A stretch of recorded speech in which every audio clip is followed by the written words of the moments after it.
ఏం జరిగింది అమ్మాయి గారు? ఆ దీపక్ పెద్దయ్య గారి ముందు మిమ్మల్ని ఇరికించలేదు కదా?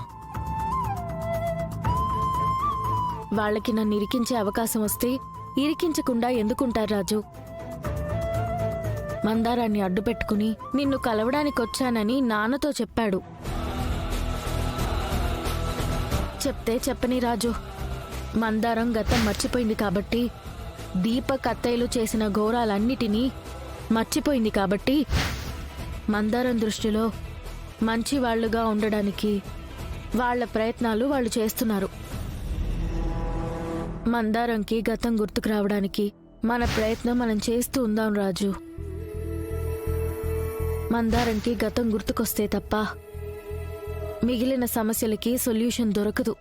అమ్మాయి గారు, ఆ దీపక్ రావడం కొంచెం ఆలస్యం అయ్యన్నా మన ప్లాన్ వర్కౌట్ అయ్యి ఉండేది.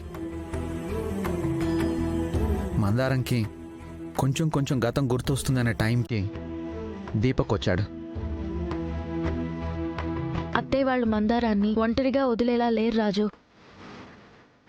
ఈరోజు జరిగిందాన్ని బట్టి చూస్తే అస్సలు వదిలిపెట్టరు. మందారానికి గతం గుర్తుకు రావాలంటే మందారాన్ని బయటికి తీసుకురావాల్సిన అవసరం లేదమ్మాయి గారు.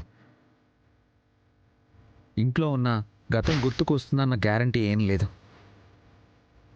కాస్త ఓపికగా ఉందాం అమ్మాయి గారు. ఈలోపు రాఘవ్ దొరికినా ఈ ప్రాబ్లంకి ఒక సొల్యూషన్ దొరుకుతుందేమో చూద్దాం. నిజమే రాజు.